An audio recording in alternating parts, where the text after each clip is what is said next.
Hello, friends. We're back.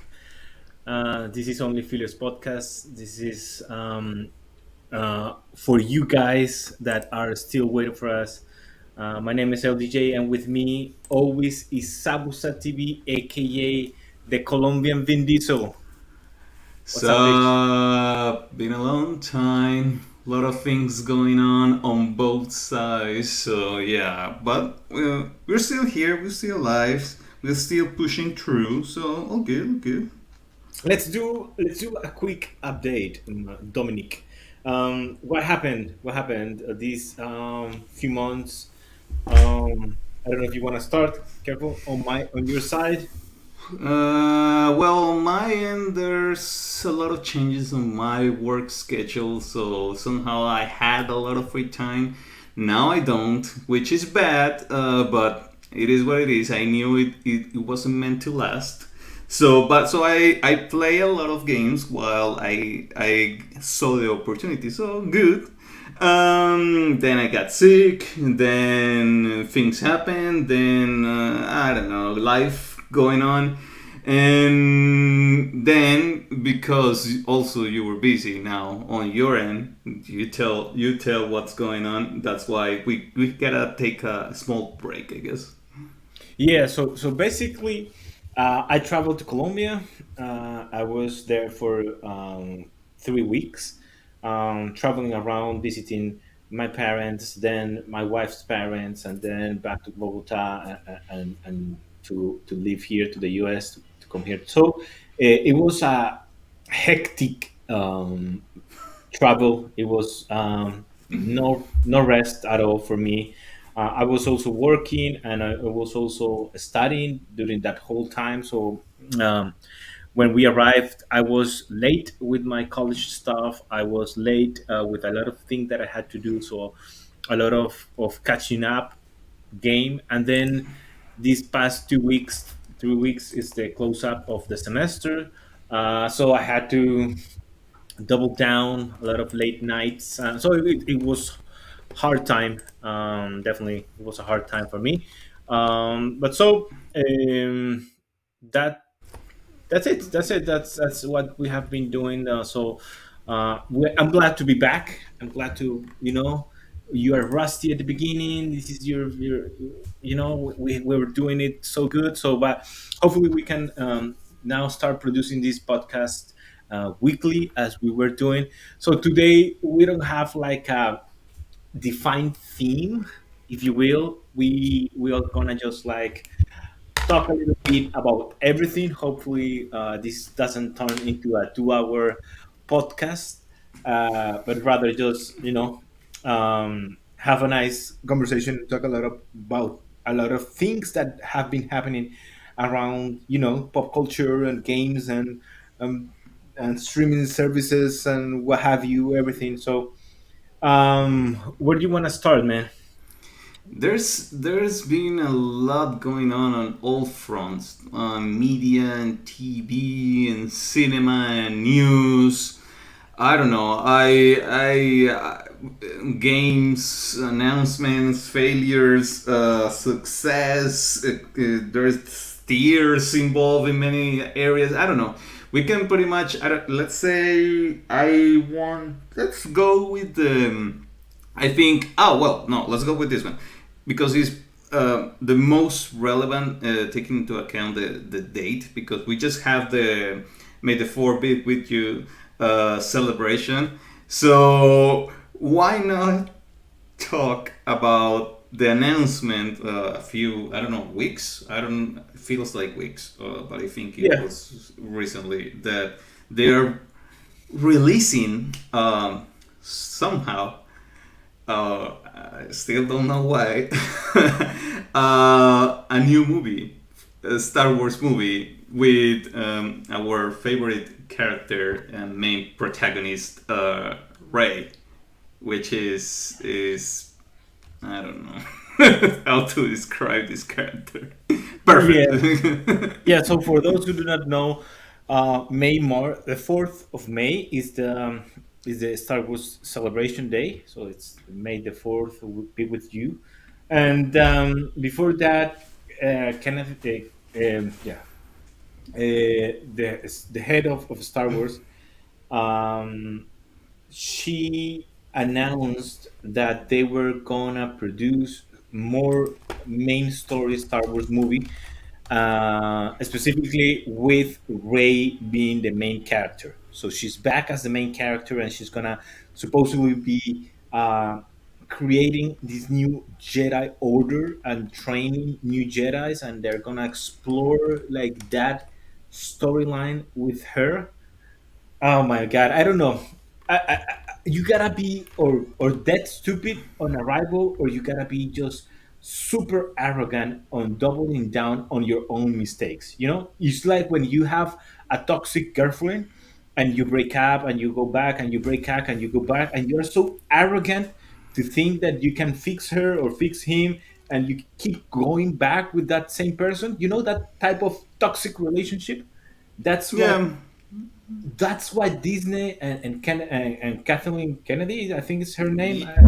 yeah. I think that's her name. Trying to look her up, I can find her right now because I don't quite remember. But yeah, It's it goes. Kennedy. Yeah, but man, she gotta be or just super super dumb, or just completely arrogant person. Man, doubling down on your mistakes, bringing a character that and a storyline that was so divisive that that nobody was asking for, and that ended so poorly, and now having more content about that, it's just completely stupid to me. It's completely outrageous. And then she comes out and says, okay, we're gonna do it every 3 times. We're not gonna release it every year. Now it's gonna be every 3 times. Like, if you know, if you eat dog shit every day is different from eating dog shit every other 3 days. No, it's the same. You don't want to eat that. You just, I don't know. For me, it's just complete. It's a hard topic for me, man. There's something that I just noticed, and is that if you think about it, this will be the first time that a main protagonist from three movies before continues to be the same actor. Because in the first three, we have, well, the Anakin story becoming Darth Vader, and then, well, you Sure. have Luke, then you have Rey, but now we're gonna continue with Rey for whatever reason, which is one of the characters that, well, I don't know. Well, on my end, I just don't care about her because it's like everything was handed to her by By the fate. plot. By No, fate. by by the writers. It's just a writer's dream job. I don't know. Yeah, because she's basically a Mary Sue. She is what it is. She's powerful. She knows how to fly. She knows how to fight just by existing, and which is hilarious in a way. But still, they are still going with that main protagonist for reasons that, like you say, that they don't make any sense at all. The feedback wasn't good. People are still harsh about it, and they got a lot of bad, yeah, bad publicity in so many areas, and people just they did the impossible. And we were talking about this the other day. They did the impossible, and it's that they make me not care about Star Wars at all, and that's amazing. And that's just amazing. I don't know if that's a gift or a curse, but yeah, they have that ability right now. Especially with the movies. You know, they had some hit and misses with the TV shows, and that's okay. It's TV. It's supposed to Yeah. happen. But movies, they take time, a lot of money into production, and then marketing, and then some stuff. So, and the Star Wars has always been mainly about the movies, and the TV shows are for those who want it. And I've enjoyed some of those. But you know, this plot line that they're trying to do was intended for Luke. I don't know if you are aware of this, but in the original extended universe of Star Wars, the one that George Lucas did through comics and all that stuff for fans. Look after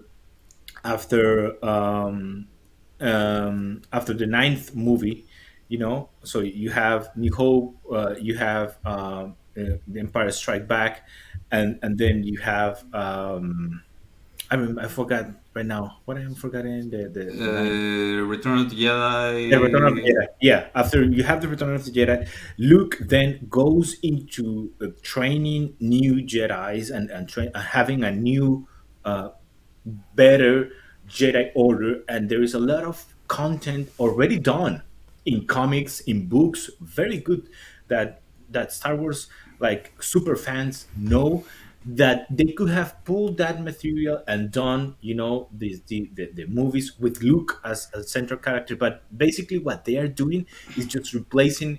They're gonna replace Luke by Ray in these new movies. So this new storyline isn't even their idea.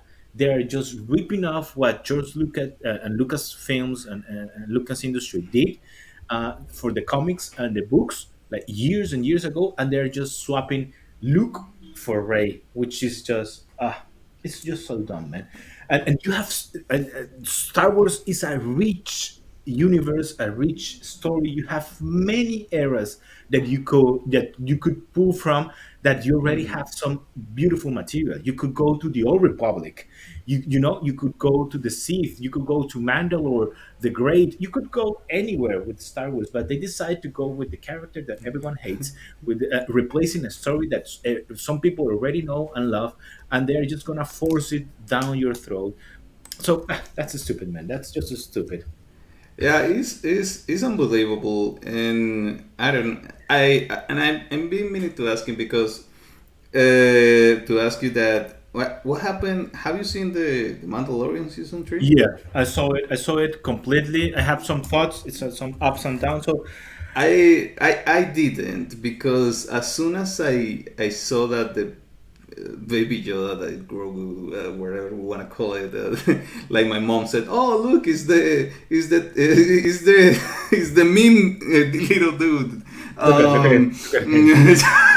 It's the meme little dude. There is. I I don't know because the way what season was it? The second season where with Luke appears at the end. Yeah, Is six, six, six. I, Yeah, yeah. I thought it was so Great. it was perfect. It was perfect. Like, okay, so now he's moving on, and we will see him later, Yeah. later in Yeah, we knew he three. would come back. He would come Yeah, back.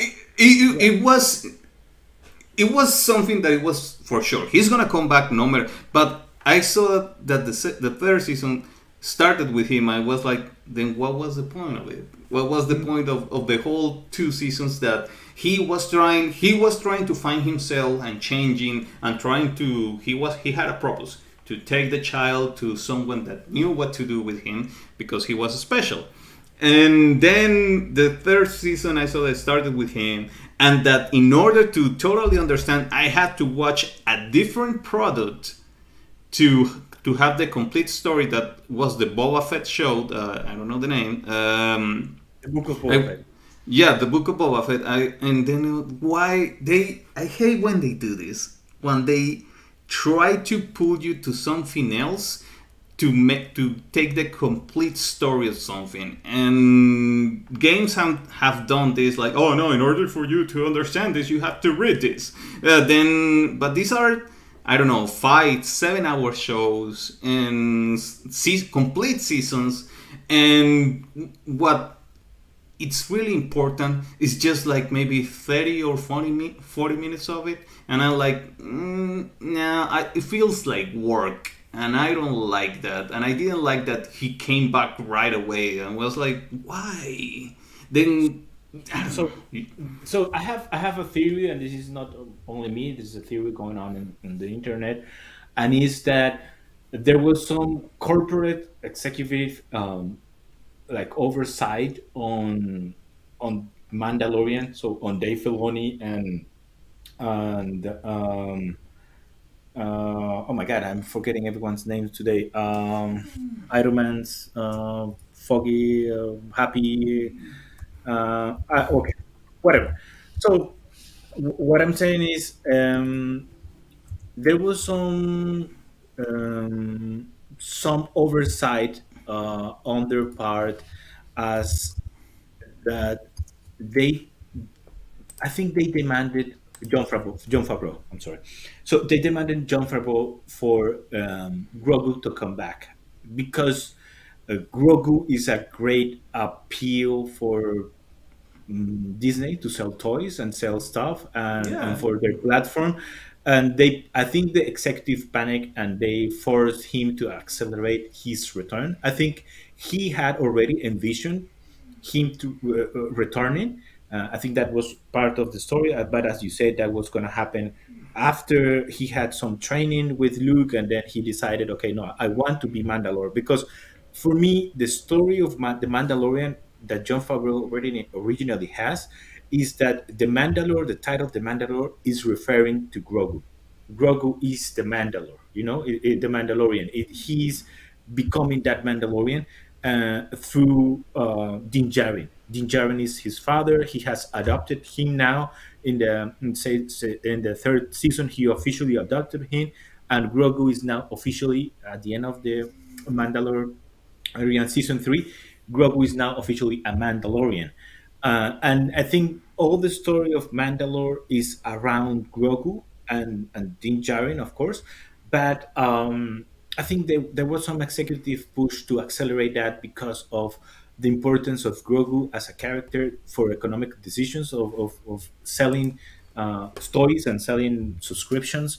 So and you can see that. So season three wasn't awful at any mean, and I know that some YouTubers like to exaggerate and like overreact just for the clicks and the clickbaits. But it was a mix of good and bad episodes. I think that you can see in that in season three, you can see like the shift where the writers had to bend and accelerate stuff so they could accommodate some decisions that maybe they weren't thinking of it yet. So they had to accommodate the season, so it feels strange at the beginning, especially with Grogu coming back. Then, if Grogu is coming back, then what's that means for for Din Djarin? So they had also to accelerate Bo-Katan's story, which I thought it was great. The Bo-Katan storyline was great, but I think that the original plan was to have that storyline without Grogu, and maybe Grogu returning at the end of the storyline of them reclaiming Mandalore. I think that the story originally was just Din Djarin helping Bo-Katan reclaim Mandalore, fighting again against um, Moff Gideon, and then Grogu returning, and then they all, he adopts him as we saw at the end, and then Grogu becomes a Mandalorian. So I think that's what happened. I think that because of this, John Favreau had to use this third season to restart the series. Basically, that's what happened. The series has been restarted and accelerated, and now we're at the point where we're having again Grogu and Din Djarin, and now Din Djarin is um, teaching Grogu how to be a Mandalorian. Now he's a Mandalorian. Most likely, he's gonna have a armor on the future, and yeah, I can't imagine him winning armor, but okay. because he already has one piece. They made him like Okay. a chess piece with the with the rhino logo that Din Djarin uses Mm. for his clan, let's say. So he already has that, and I think, and the series has been hinting this from the beginning. The Grogu becoming a Mandalorian. Grogu is not a Jedi, but he will be like this mix of these both two people that hated each other. Basically, the Jedi's and the Mandalorian hated each other, but Grogu is gonna become like that middle ground where he has some part training of Jedi, and he has force sensitive abilities, and then he's gonna be also training the ways of the Mandalore, which is great. Which I like that storyline and that. But yeah, I think it's just acceleration. If I would I'd say, do I recommend season three to watch it? I think yeah, it's still a very very good product, especially the second half of the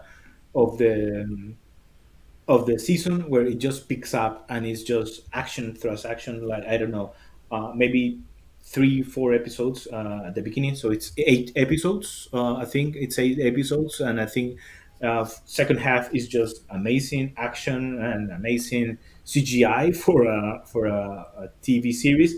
The first one I can see where people have problem because it's just the writers trying to accommodate again the universe to having the decision of we have to bring back Grogu, you know. So they're trying to accommodate the story so it makes sense to where they're going now, and then they pick up the second half with the whole storyline of Bo-Katan and Moff Gideon retaking Mandalore, which is amazing action. I think it's one of the best action scenes I've seen from Star Wars since the new movies. You know, which is amazing because all the action scenes with Mandalorians fighting other Mandalorians and other stormtroopers with Beskar armor and Moff Gideon was superb. That was excellent, excellent, excellent done.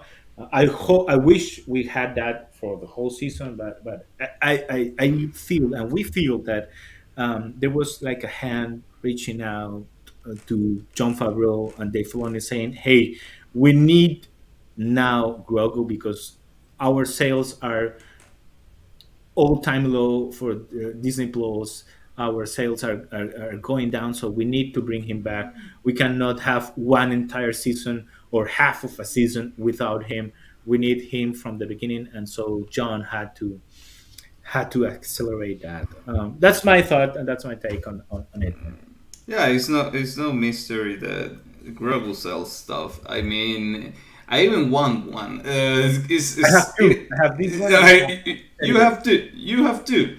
So, but and as I when I went to the parks last year, he's all over the place because basically he's the face of Star Wars right now. It's not even Rey that she had 3 movies for herself, No, or no, is a is Grogu a character from a TV show mhm. that no one saw coming.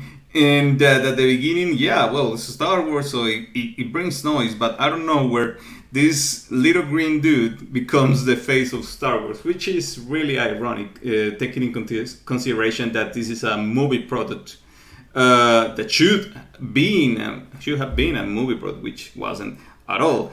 And but yeah, I mean, yeah, I know I gotta watch it because they're gonna keep pushing him. I don't know for how long. Maybe they are going to try to connect it with the movies because that's what they do now. They connect stuff because No, whatever. they have already announced. This is something good. You know, within the new Lucasfilm, there is a section which is Dave Filoni and John Favreau that they are like the resistance, and Kennedy is like the empire. You know, which is ironic, but it's true. So we have a resistance, and it's Dave Filoni and John Favreau, and they have their own like verse, Star Wars verse within Disney Plus, and they have already announced like the plan that they have. So Mandalorian, we are at almost of the middle point of the story, so we should expect 7 to 8 seasons at top. He has already said that, and at the end of the Mandalorian is gonna be joined with the other no movies, but with the other Dave Filoni uh, productions. You know, the other Ahsoka show that is gonna start, and we also have, of course, the animation that he has been doing, which is just awesome on animation. So all those series, you know, The Mandalorian and Ahsoka, they're gonna combine at the end with a, I don't know. They say that's gonna be like a closer of Dave Filoni's stories and verse within Star Wars, which is great. I think, my opinion, Dave Filoni should be the head of Lucasfilm. Is the only person that I see for this job.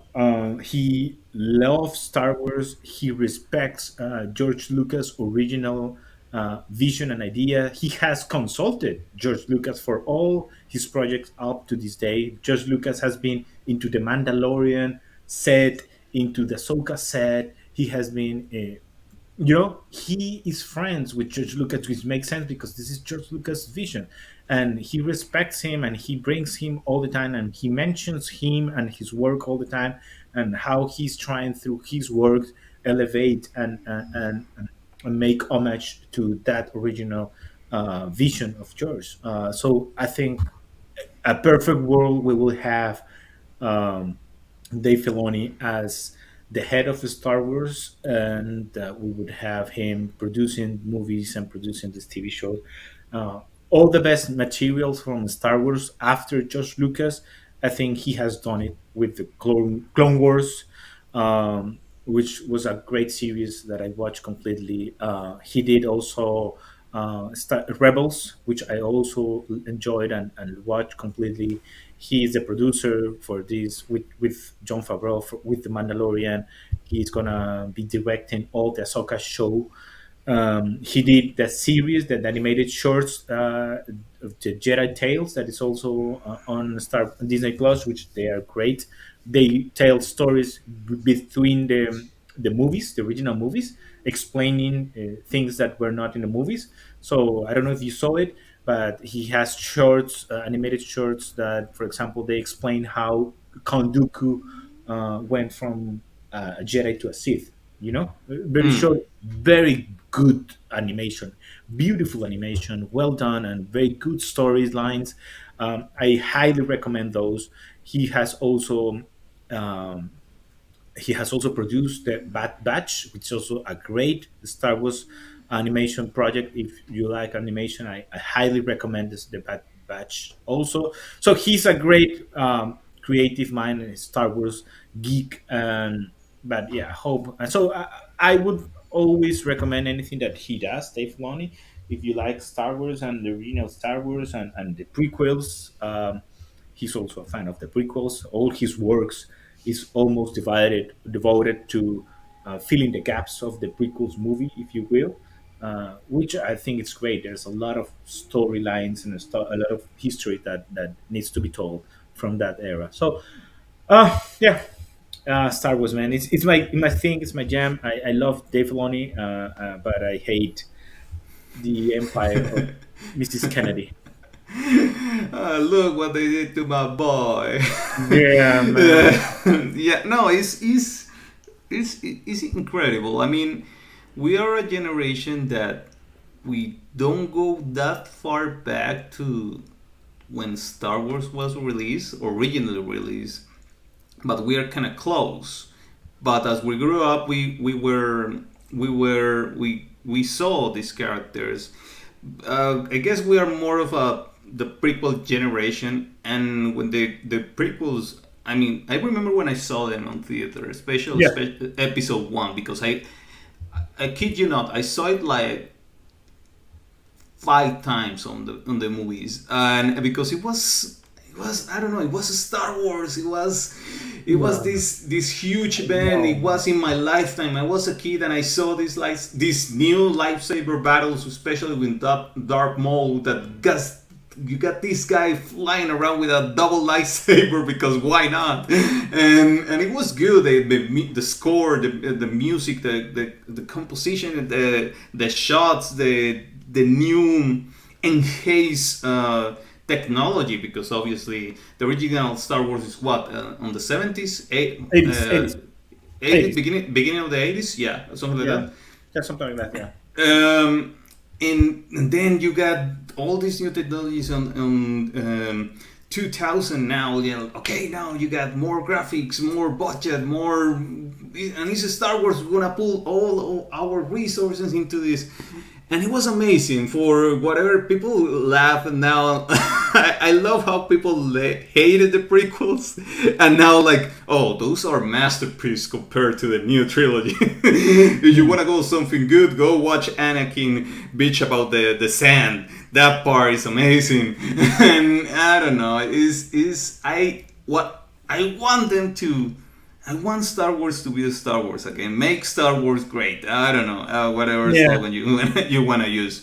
77. Star Wars New Hope was from 1977, and the other You one. see, is it from the 70s? I mean, and they pulled that off, and they keep re-releasing and making enhancement. I don't know if you know the original Jabba the Hutt.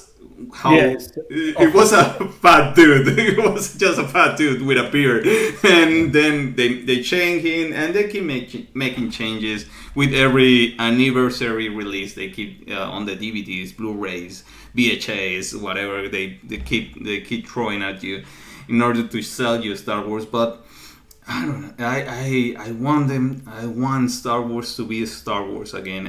And I thought, and at least at the beginning, the Mandalorian for me was that, like, those slow stories, moving through the universe, going from place to place and stuff. That was so cool. I'm gonna watch the third season. I gotta do It's that. good. It's good. It's good. You won't regret it. I'm telling you. But yeah, No, I'm gonna do it because he's if there's anything like live action close to the movies is right now is that there's nothing else. Animation is animation, and with animation they can do whatever they want to do yeah, because and they have been they. doing good. And I saw some of those shorts, the ones from I can't remember that they're really short stories. 8 to 10 minutes, something like that. Yeah, it's very short. Yeah, and it was really good, and I was like, why?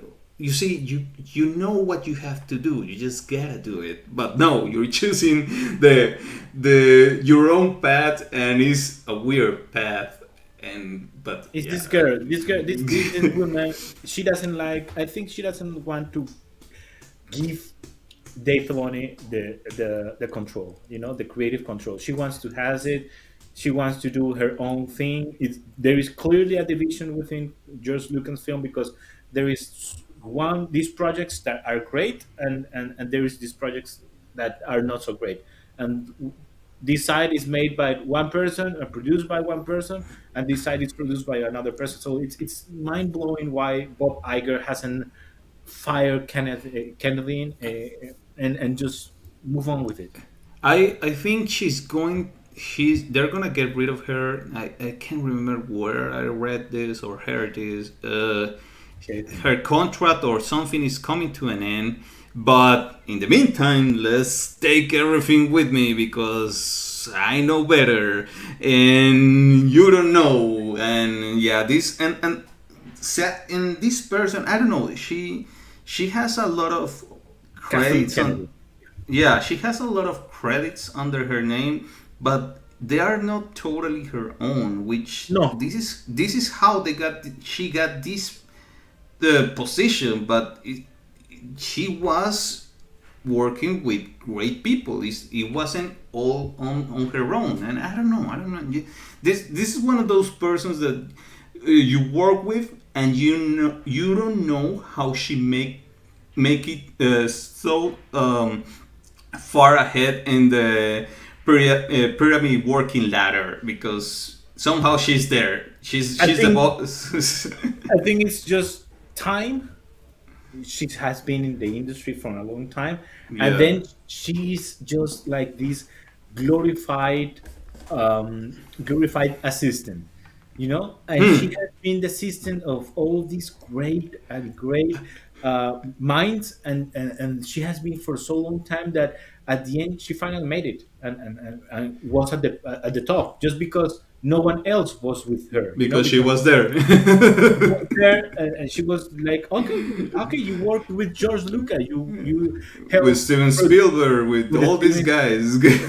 Yeah, so okay, so we're gonna put it because clearly you have the experience, and yeah, you had the tenure, maybe you had the years of experience, but she didn't have the creative mind to direct a company as Lucasfilm. She was not the correct choice, but everyone thought she was just because she worked with George, and she respected George, but maybe she didn't. She was just an employee and she just wanted to do her own thing. I now that you mentioned, I I swear I heard some this, but it's been so long now because we had this long break, and I don't have my memory is not as fresh because I have some consumed so many things, news and stuff. I heard somewhere that she was great at setting up appointments and schedules and that and. She was an assistant. She was an executive assistant, man. I'm telling you, that was her role. She was there to help Spielberg, George Lucas, and everyone facilitate their work.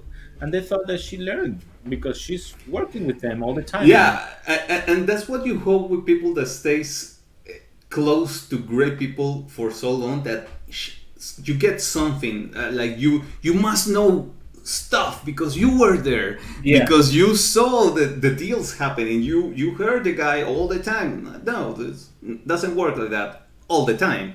Sometimes it doesn't does. work like, yeah, it doesn't work all the time. Sometimes it does, but not all the time, and especially when with these creative processes, which are so now.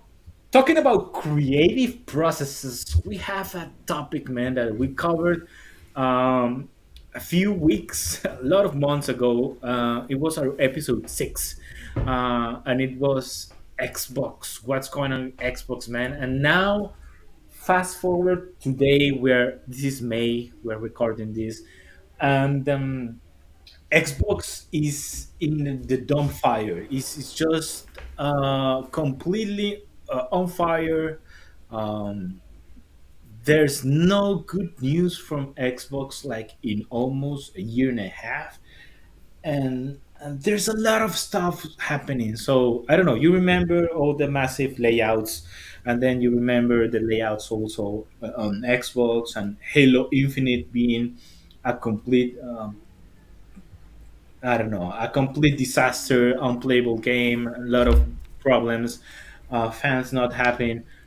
2022, 2022, without any exclusive release, so it was quiet as you can be. And then 2023, all these promises, okay, we're gonna release new games, we're gonna make it. Trust us, trust the process, trust the creative process, and all that pretty talk. And then comes the first supposedly triple A release with Redfall, and it just it's just unplayable. It's just an unplayable game, full of bugs, full of unfinished. It's just an unfinished product, full of nothing, void in the middle of the game. Bad gameplay, bad AI, bad shooting motions. I watched ton of reviews 30 FPS. 30 FPS when they had promised 60, and then before launching they said, oh, okay, we are not gonna make 60 FPS, so it's only 30 FPS. Just one bad news after the other. Then it hits that UK is banning the merge of Activision Blizzard with with Microsoft. So it's just one bad news after the other, man. And then we have the interview with Phil. I don't know if you saw it. I'm gonna comment on that. But before I do, your thoughts on all this avalanche of bad news for Xbox? It saddens me. It saddens me deeply because I feel like not in the so far future. I think they're gonna get out of the console business because for me, Microsoft as it is right now at this moment, for me, Microsoft is more like a software company, especially on the games service because obviously Microsoft has software. Um, But as a company, you're not wrong. As a company, they have yeah, always been a software company. They are not like IBM or like Intel exactly. or like Sony that they have produced other hardware. They The- started as a OS company and then as a software company, and only recently with Xbox and the Microsoft Surface that no one has, they have tried to go into the hardware space. But yeah, go ahead. I'm sorry. Exact. No, you're correct, and it is like this. Their main focus in all pretty much services and for all ends means they became a software company. They don't they are not a hardware focused company. With the Xbox, I never, well, yeah, no, I mean, Xbox has its appeal for me on the Halo franchise, in my view, especially on the Gears of War as well. And it really got my attention. They never got enough to push me to purchase one, but I saw it as an interesting take on on video games because it creates a competitive market. It creates competition, and the ones who gets the most out of the competitions is us, because when there's a good companies fighting each other for our attention, they kill each other where in prices, in products, and in all those stuff, and that's good. That's good because you see great games, you see great stories, you see great machines, great hardware, great innovation, all those things. But as it is right now, for me, they just focus so much in this freaking Game Pass service, which is great. And don't get me wrong, is you got a lot of games there, but you're so focused there that it's cannibalizing your other pros. You're not selling.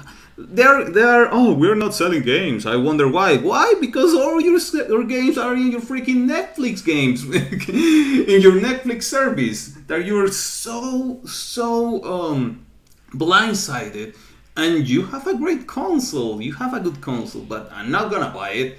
I'm not your demographic, but you got so many people that are behind you, and you're, I don't know, you're forgetting about them, and you're so focused on your PC market and your Game Pass that somewhere along the road you just don't know that you have a console anymore. Oh, that's how I feel. That's how I see it, and it's unbelievable. I don't get it. And and with this bad release, it's amazing because you always have a game that is bound to sell your console. Nintendo has Mario, and that's Nintendo doesn't need anything else. But not only that, they have Zelda, and people are going to buy that console for this whole purpose or just playing that one or two games. And are those are the games that sell you a generation of a console, and that's unbelievable. And PlayStation has God of War, and has it has The Last of Horizon, Us, God of War, The Last it of has Us, Uncharted, it are has the he has all these games because Mario is the same. Mario have like a 20 games. and It's Nintendo just have yeah, they Zelda can just do. released. Zelda just released, man.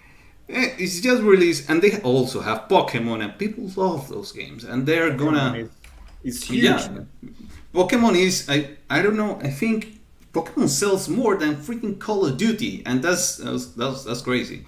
And on PlayStation, you got your consoles sellers. You got your God of War and whatever. You all Final Fantasy that well they have an Deal, yeah. exclusive deal with them. They first appear on PlayStation and then go to other consoles.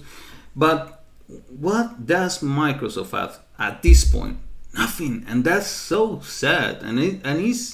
It's just weird because Halo wasn't meant to be what it was supposed to be. It's flopped. They tried to focus on a live service, and nobody wants Halo for that. Who no? It's just I don't know. Yeah, I don't know. It's just I it's a weird it's a weird place to be. Right now. Yeah, I'm watching here on YouTube, on Google the Xbox exclusives, and you mentioned Halo. They have Sea of Thieves. They have Quantum Break. They have Fable. Like whole history Oh, of Call of Duty. Fable, yeah. Fable, Killer Instinct, State of Decay, Ark, and Gears of War.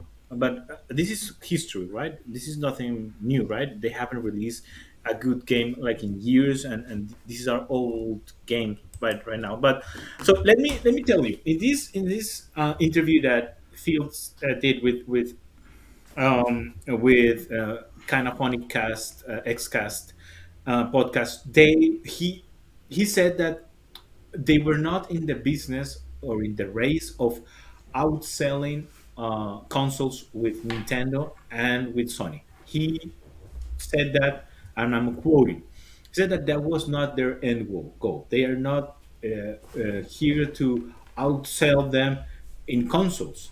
So, first thing I thought, then why do you sell consoles? Why you keep making one then?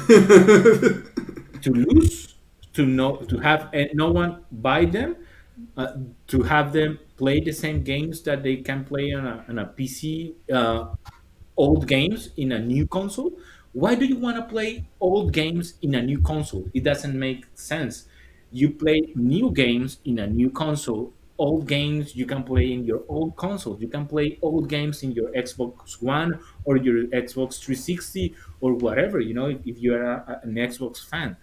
So that was my first thought. Why do you sell consoles if you are not trying to outsell them? Okay, maybe that's not your focus. Let's say. Uh, then what is it?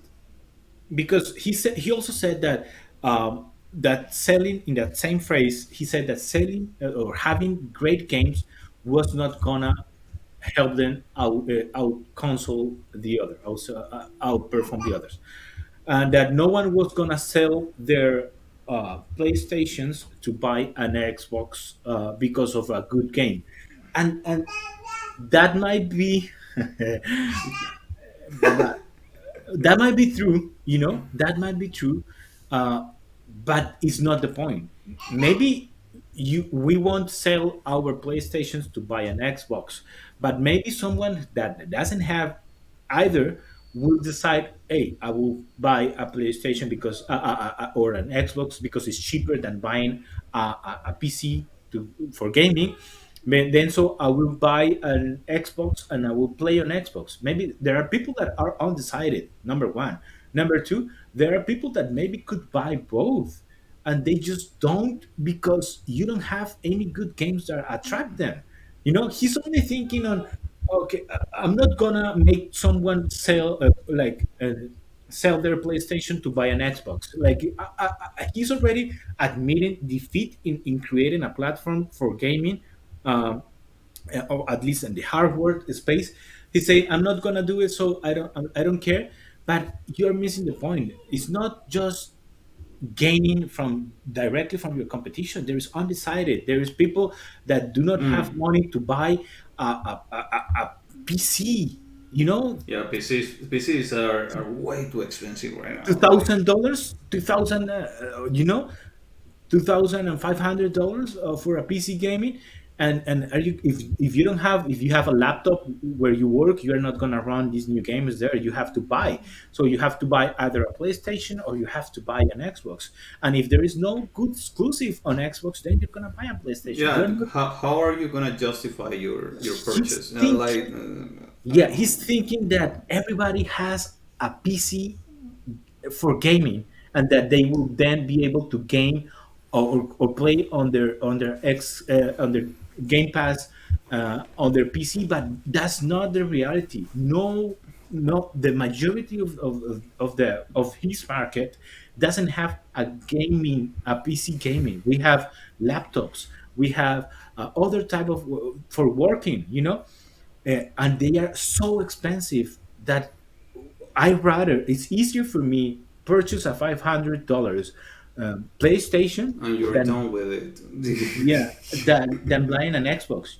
Maybe there's a person that can say, I can even have both of them, because if you buy both of them, that's what, $1,000, and that's cheaper than one computer. Well, you can even buy the three console, and You it will be can buy cheaper, and it will be exactly. cheaper than having just one good. And it's not like the best, just one good PC game. So he's missing the point. good Yeah. games may not be able to have people sell their PlayStations and go for Xbox, but maybe they will buy both, or maybe the undecided will decide. So good games are everything. It's the ecosystem. It's the titles that you are. I don't. You and I, we have had PlayStation Plus for a long time, right? Mm. And we have a library of digital content that we may never play. No, no, never gonna happen. Yeah, right. You know that, and we know that. And the things that make us stick to PlayStation are the IPs that we want to play, the new releases, because the old stuff maybe we pick some of here and there, but not all of them. So he's thinking that just because he has an ocean of digital content in Game Pass, that people are gonna stick to playing the same old okay or good games, but that's not gonna happen. That's not how it will end up. You need to release new good games that bring people to your platform, and your platform, I'm sorry to say this, I am sounding like an archaic man, but your platform cannot be only Game Pass, because, and No. this is my hot take after this month of seeing news, PC is not a place for new games, and new generation games are not meant for PC. And this is the conclusion I have arrived, because all of the failures of porting games to PC and all of the bugs that we see more on the PC side than on the platform side. And I believe that as we move forward in technology, it's going to be harder and harder for developers to optimize their products both for PC and platform. They will have to stick with one another, and we have seen this time and time again. Where the PC version is just it just sucks because there's too many technical difficulties, because there are Yeah. too many parts to optimize. You have different types of windows, different. I was going to ask you that. It must be a nightmare for someone that develop a game in a console. Obviously, let's say in this case PlayStation, and to port it. It must be a nightmare because PC changes like every 2 days. It No, feels like you have many parts. You have many parts. You have many. The hardware is not the hardware. same. Yeah. So the same GPU that you have is you don't have one GPU. You have thousands of GPUs with thousands of drivers, Mm. and there are some standards. Yeah, with DirectX, but it's just too difficult, too hard to because when we're talking about games, we're not talking about 2D pixel games. Those will run anywhere. I'm talking about new games, fully AAA games with ray tracing, with all that new stuff that we want and we love. That's super hard to optimize in all of the platforms. That's why some of them stick with one and then port, or try to do both, and one will fail because you don't have the time, the resources, the money to do that, because that takes a lot of time. It's optimization. It's down to the bits and the bytes. How much can I reduce this texture file, so it uploads correct in this configuration of PC, now this other. How many are we gonna test, versus having just one configuration, one console, or one platform where you can just go to the nitty gritty of bits and bytes and have it fully optimized, and then just be good with it. I'm thinking that as we progress in technology and as we have better graphics, better AI, stuff like that, and Unreal Engine keeps on building better software and stuff like that, and everything that we see now is going to be harder to optimize on a gamer PC. So either you are going to produce only A or double A games, like Sea of Thieves or High Five, these low level games like Fall Guys, for example. Those are good. Those are great to have in your catalog, but those are not gonna sell your product. You need to have your triple A blockbuster games, changing like game of the year titles that we are gonna go full on with, as PlayStation does. Okay, this is our God of War push. This is our Horizon push. This is our Final Fantasy push. This is our Spider-Man push. We're gonna put everything into this blockbuster game and then build a big hype around it and have people, buy our console, buy our platform, and stick with us for years. It's just he doesn't get it. I don't think he gets the And market. it's crazy. Just to begin with the argument that he said, like, we are not here to win the race. So why be in the race in the first place? And it's not like being in the race is cheap. I mean, to be in the race, you have to pour so much resources that you're just, I don't know, And you're he's trying, spending money you, buying you, you, companies. you're just throwing it away because you can do so much with that, especially to if you focus on and in what you know how to do. But it is weird, and he apologized. I didn't see the whole interview. You know And the he same. apologized and he was like, yeah, I know, we're gonna be better, we're gonna do better, we're gonna keep fighting for the deal with Activision Blizzard. We're gonna, yeah, they're gonna put lawyers into it. And okay, good, that's good, man. But then why are you still there Impact. if you clearly just you're like meh, like Yeah, yeah, meh. he's I don't know. Maybe he's playing 3D chess and we don't know it. Yeah. But but he's aiming to this future of cloud gaming and digital library and having your games be Netflix.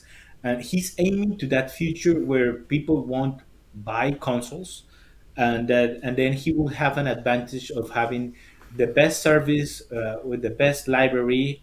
I don't know if that's going to be the best library or just the biggest library. Let's say It the will feels like it will be the biggest at the least. biggest, yeah, at least the biggest, not the greatest, but the biggest library, and I don't know if people, if we're gonna arrive to that future that he's envisioning, like in 10 years of just cloud gaming and Game Pass. He clearly doesn't care about the console. He doesn't care about the hardware. He doesn't care, and I'm sad for those Xbox fans that they still want their good console underneath their TV on their couch, to play on couch and have a couch experience. I'm sad because clearly he doesn't care about the hardware, even though by most estimates they have the best hardware in this generation. That's debatable, but they have a good hardware console, and he Yeah, I mean, doesn't just care. just just look at Nintendo. Nintendo right now has like the worst console on specs, but they're there. They're still there, and they're not changing it at least in a year or two.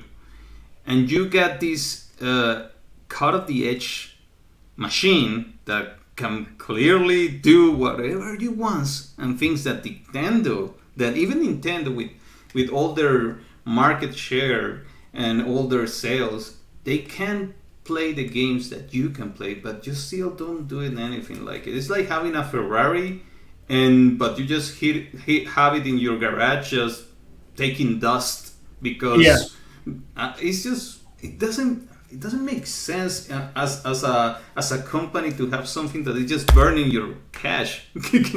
yeah. Let me ask you something, and I think this is the problem with Xbox. What do you think is the culture of Xbox? You know, I think it all boils down to culture. What's the culture of Xbox gaming? I don't know anymore. Or what's supposed to be? Let me ask you, what was For, supposed to for, be? for me, they were like that other cool kid on the block that has not maybe the best things, but he was enticing things, exciting, like action, like they for me Xbox was like they got good FPS. They got Halo. They got Gears of War. They got action games. They got sci-fi. They got Mass Effect was a huge deal, but Mass Effect now is everywhere. That doesn't count anymore. But I don't know why for them what they're aiming or looking for. Yeah, I think they don't have like a gaming identity. They have a business model identity, yeah, but they don't have like a gaming identity. If I ask you what's the culture or the gaming culture of PlayStation, you most likely will say what it is first. It is single player, Single player, yeah, great action, story driven. story driven, right? You're saying it. It's great action, story driven, single player games. That's PlayStation. You can sum up every game of PlayStation like that.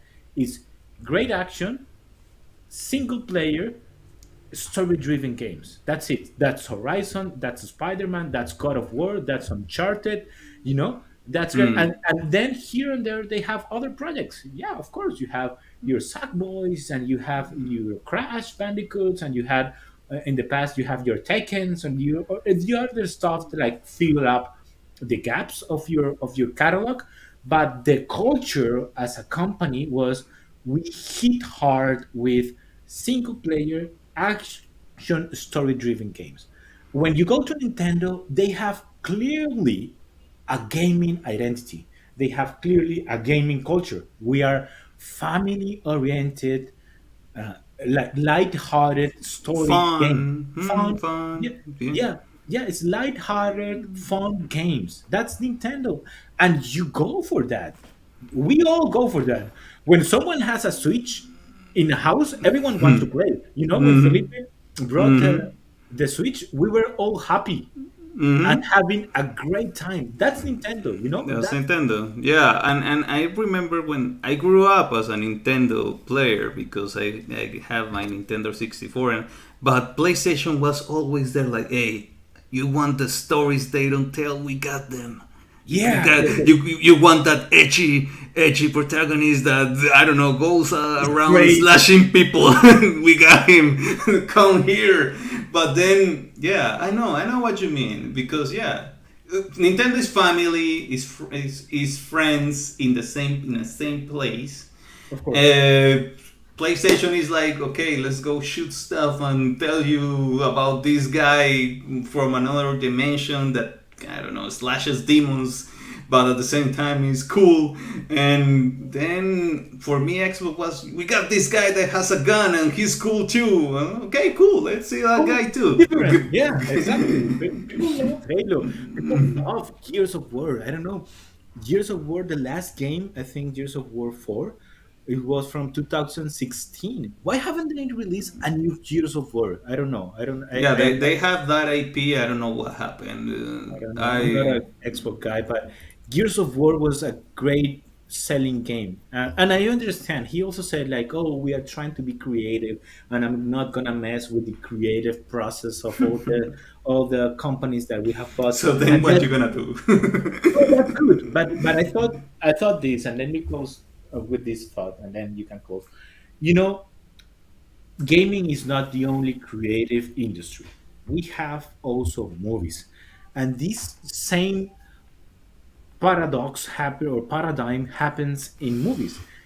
And what the big studios like Warner Brothers they have done is they make arrangement with the directors and say, "Hey, you do one for us, and then we'll do one for you." You Hmm. do Batman for us, Christopher Nolan, and then we'll do all the crazy movies you want to do in the end. And we're gonna support you and give you the money, and you're gonna do your creative stuff. But it's one on one. And I think Matt Damon also said something like that, right? That's how these big studios like Warner Brothers and Universal they work. Give us a blockbuster to sell tickets, and then we will give you the money to do like your indie project, your Oscar project, your drama, your whatever you want to do. We'll support you, but it's one on one. One for us, one for you, and that's how they work with directors. That's why you have big directors like making these blockbuster movies. Christopher Nolan made whatever, and then they do like these indie projects and small budgets, but that no one would fund other than Warner Brothers. That but because they have a relationship, a creative relationship. That's what you need to do with these companies that you are buying. Okay, you're gonna do one for us first, help us sell, give us a blockbuster with what you can do, and then we green light here and there an indie project, an experimental project that is okay. But right now Xbox doesn't need indie projects or experimental projects. No. They need hitters, man. They need big bad hitters to knock it out of the park. They need to come out swinging, and so far it's all, yeah, high five is good, but it's not gonna be it, man.